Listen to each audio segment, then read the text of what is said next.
My name is Megan. I'm 29 and I grew up on my dad's sheep farm outside Cardigan. I've always been drawn to the coast here. There's something about the way the sea shapes everything, from the cliffs to the weather to how we live. When I studied environmental science at Aberystwyth University, I knew I wanted to work on marine conservation. The ocean doesn't recognise borders, but it responds to everything we do to it. I wanted to be the part of fixing that relationship. My rescue, Collie Bramble, comes with me on coastal surveys now. She's better at spotting seal colonies than I am. After university, I got a brief stint with the Marine Conservation Society. I love the work, but when the pandemic hit in 2020, their funding dried up. Around the same time, Dad lost half his flock to flooding. The water came down from the hills so fast it didn't drain for weeks. Watching him rebuild made me more determined to work on climate adaptation. The signs were everywhere. We needed people trained in flood management, renewable energy, marine monitoring. The government kept talking about green jobs and net zero targets. I thought there would be pathways opening up everywhere. I was wrong about that. In 2021, I applied to Natural Resources Wales for their graduate conservation scheme. It looked perfect. Exactly the kind of programme that should exist if we're serious about environmental protection. The application process took months. When they finally got back to me, they said, "The budget has been cut. We cannot afford to run that programme." The officer sounded genuinely apologetic. They said they'd had hundreds of applications for places that no longer existed.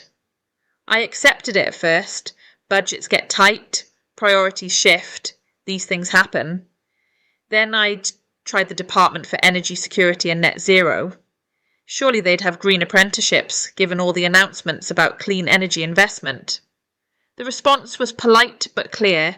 Environmental apprenticeship funding had been cut by 40% that year.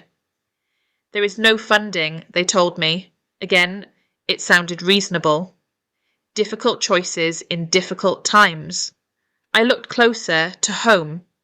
Colleague Ceredigion was advertising a renewable energy training course, wind turbine maintenance, solar installation, the practical skills I'd need to work on the infrastructure we're supposedly building everywhere. I enrolled immediately. 2 weeks before it was due to start. They cancelled it. "We cannot afford to run that programme," the college administrator explained. "Not enough government funding to cover the equipment and instructors." The pattern was becoming clear, but I still believed the explanations. Money was tight, resources were limited, I'd have to find another way. I started applying for environmental positions directly, anything from wind farm technician roles to conservation officer posts. 23 applications across Wales. The feedback was always the same. I had the degree, I had the enthusiasm, but I lacked specific certifications. Marine monitoring qualifications, renewable energy safety training, GIS mapping credentials, all the things I'd tried to get on the courses that had been cancelled or defunded. It was like being told I needed a key to get the key. Finally, I found a part-time role with RSPB Cymru. Not ideal, but it was environmental work, and they said they might be able to train me in marine monitoring, the skills that everyone agreed the sector desperately needed. On my second day, my supervisor sat me down. "We'd love to send you on the marine monitoring course," she said, "but we cannot afford to run that programme anymore."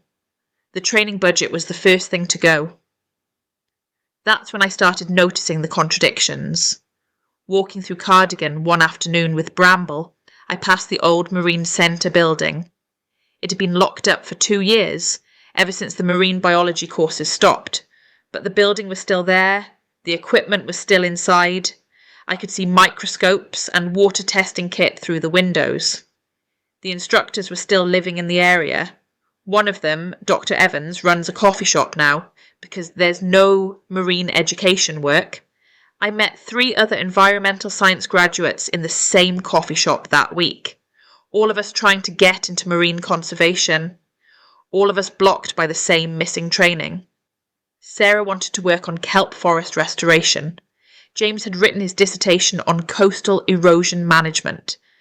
Anna spoke fluent Welsh and wanted to develop community-based conservation programmes. We were all there, ready to work, sitting around a table talking about opportunities that apparently couldn't exist because there was no money. That's when I started to understand what money actually meant. I used to accept the excuse that there was no money. I hear it differently now. The government that prints the notes and mints the coins told me it could not find enough of them to train the people who were standing right there, ready to work. But the people existed. The skills could be taught. The buildings and materials were available. All of them were sitting idle. The excuse was not a fact. It was a choice wrapped in the language of impossibility. The government that issues the pound chose not to spend the pounds that would connect us to this work. That is a political decision dressed as an accounting problem. I'm still here, still watching the coast, still ready to do the work. But now I understand that what happened to me wasn't bad luck or natural scarcity. It was a series of political choices made by people who had alternatives. They chose not to fund the training. They chose not to run the courses. They chose not to connect the people to the work, even though the climate emergency demands exactly that connection. The real question was never about money. It was about whether the people existed, whether the skills could be taught, whether the materials were available. We did. They could. They were. What I've learned is that this story isn't just mine. It's the story of every constituency where people and needs exist side by side, while someone in Westminster says the cupboard is bare. The cupboard was never bare. It was locked, and they chose not to open it. What Megan experienced has a name: cherry picking. Cherry picking means selecting only the evidence that supports your predetermined conclusion while ignoring everything that contradicts it. It's like claiming that smoking is safe because you know someone who smoked until they were 90, while ignoring the millions who died of lung cancer. You're picking the cherries that suit you and leaving the rest on the tree. In Megan's story, every time she was told there is no money for green skills training, officials were cherry-picking the rare examples where environmental spending had problems while ignoring the overwhelming evidence of what happens when government does invest.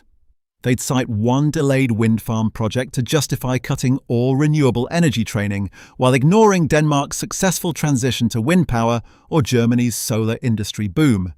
The austerity objection often heard in this sector is, other countries are not meeting their climate targets either.